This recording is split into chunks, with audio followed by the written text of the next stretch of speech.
Bismillahirrahmanirrahim. Masalah kemiskinan hingga saat ini masih menjadi momok pembicaraan hangat di tengah-tengah masyarakat. Masalah yang hampir sama ditemui di banyak negara berkembang, seperti Indonesia. Masalah seputar kemiskinan selalu menarik untuk dibicarakan, karena hubungannya dengan keseharian yang biasa kita temui. Adalah benar apabila sahabat Nabi Sayyidina Ali radhiyallahu an berucap, kemiskinan mendekatkan pada kekufuran. Assalamualaikum warahmatullahi wabarakatuh. Pemandangan keseharian yang terjadi di tanah air, misalnya menunjukkan kian banyaknya keluhan-keluhan yang muncul di tengah-tengah masyarakat. Intinya, berbagai keluhan itu berasal pada persoalan di seputar kemiskinan. Apalagi gejala yang sekarang terlihat kenyataan di mana harga kebutuhan sehari-hari melonjak tajam. Dari mulai biaya transportasi hingga kebutuhan dapur dan kebutuhan sehari-hari lainnya. Keadaan demikian jelas menjadikan kehidupan rakyat kebanyakan semakin memprihatinkan. Maka tidak dapat dipungkiri apabila pengemis dan pengamen semakin hari semakin banyak. Tindak kriminal dari mulai perampokan, pencopetan, hingga pembunuhan dan bentuk-bentuk kekerasan lainnya seolah persoalan biasa. Bahkan tidak sedikit yang mengakhiri hidup dengan jalan pintas akibat lilitan kemiskinan yang melilitnya. Betapa masalah kemiskinan erat dengan terjadinya tindak kejahatan berantai dengan modus operandi yang beragam. Karena ini, tidak sedikit masyarakat yang mengeluh, bahkan resah dibuatnya. Kemiskinan yang dihadapi oleh banyak penduduk di bumi adalah satu fenomena tersendiri. Seyogyanya masalah ini tidak cukup hanya sekedar diratapi, tanpa dibarengi ikhtiar dan merumuskan bagaimana jalan keluarnya. Sebab masalah tidak pernah selesai hanya dengan terus mengeluh dan meratap sedih. Pada zaman Rasulullah Shallallahu Alaihi Wasallam, fenomena serupa pun, di mana orang mengeluh dengan kemiskinan yang dihadapinya pernah terjadi, adalah Adi bin Hatim radhiyallahu an, sebagaimana yang terekam dalam hadis riwayat Bukhari.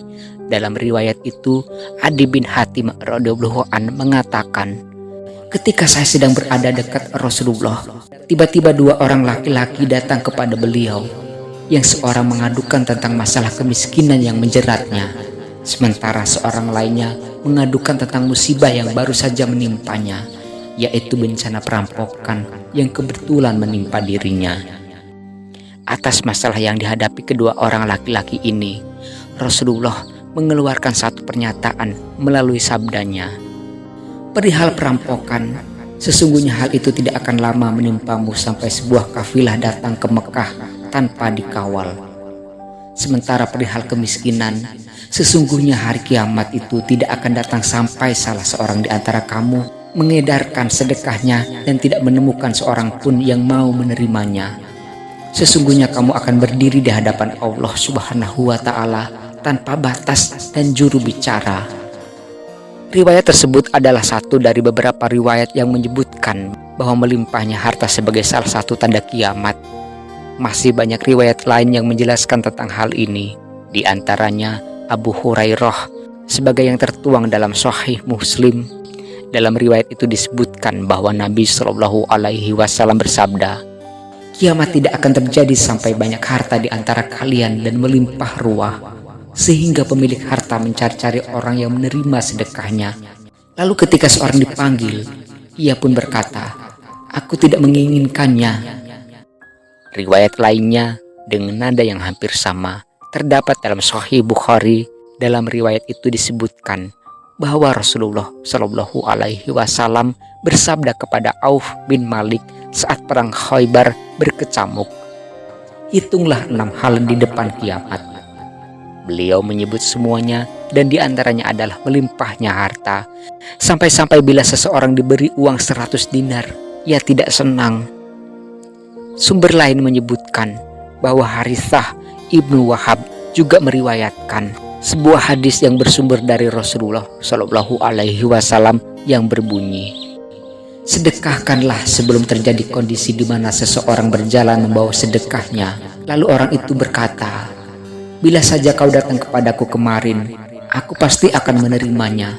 Sekarang aku tidak membutuhkannya lagi, sehingga ia tidak menemukan orang yang menerima sedekahnya. Juga Abu Musa radhiyallahu an yang meriwayatkan sebuah hadis dari Rasulullah Shallallahu Alaihi Wasallam yang berbunyi, akan datang kepada manusia suatu masa di mana orang berkeliling dengan membawa emas untuk disedekahkannya, tetapi tidak satupun orang yang ditemuinya bersedia menerima sedekah daripadanya. Dan suatu masa di mana kelihatan seorang laki-laki diikuti oleh 40 wanita sebagai pelindungnya. Hal itu terjadi karena jumlah orang laki-laki lebih sedikit, sedang jumlah wanita lebih banyak. Bagi Anda yang saat ini tinggal di kota besar, semisal Jakarta dan kota-kota besar lainnya, pemandangan orang-orang mengamen dan pengemis dengan berbagai modus operandinya sudah bukan sesuatu yang asing lagi. Hampir di setiap lampu merah, di bus kota, di kereta, dan di emperan pusat-pusat perbelanjaan maupun di tempat-tempat umum lainnya, pemandangan itu belum hilang dari penglihatan kita, dari yang masih ingusan hingga yang tua renta. Bahkan tak ketinggalan orang-orang yang secara fisik atau cacat sekalipun. Semua berlomba-lomba menengadahkan tangannya, mengemis dan mengharap belas kasihan dari siapa saja yang berkenan membantunya. Dan hingga detik ini, pemandangan demikian masih dapat kita saksikan. Menurut beberapa riwayat tersebut, menjelang kiamat tiba, pemandangan tak sedap seperti tersebut tidak lagi bakal dijumpai. Bahkan orang yang berharta sibuk mencari orang-orang miskin untuk menerima sedekahnya, sampai-sampai tak satupun orang miskin ditemuinya. Kalau saat ini banyak orang mengeluh akibat kemiskinan yang menjeratnya, kelak pemandangan seperti ini tidak lagi bakal dijumpai. Bahkan jerih payah dan peras keringat yang kita perjuangkan saat ini untuk mengumpulkan uang dan harta benda lainnya kelak tak lagi berharga. Pertanyaannya, kemudian bagaimana mungkin harta melimpah bisa terjadi hingga tak seorang pun bersedia menerima sedekah?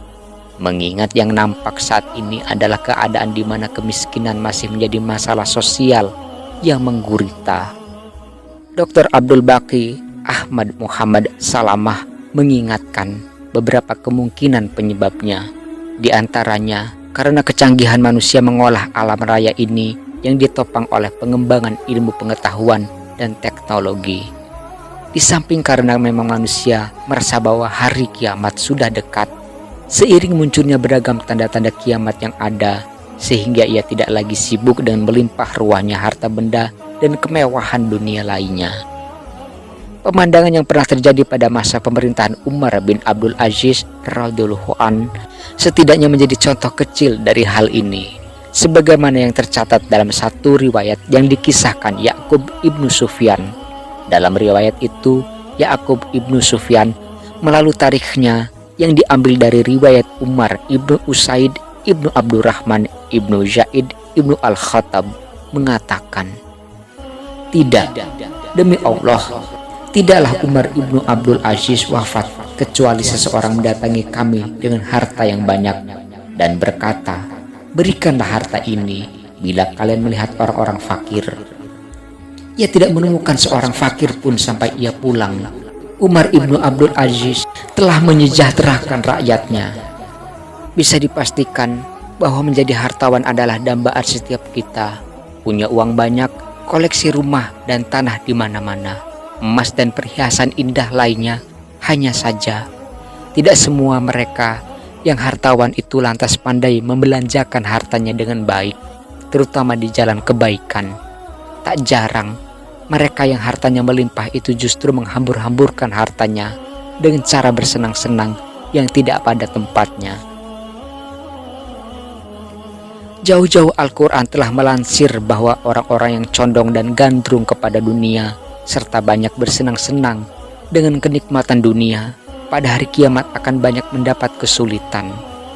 Dalam surat At-Taubah ayat 34 sampai 35, Allah Subhanahu wa taala berfirman, "Dan orang-orang yang menyimpan emas dan perak dan tidak menafkahkannya di jalan Allah, maka beritahukanlah kepada mereka bahwa mereka akan mendapat siksa yang sangat pedih.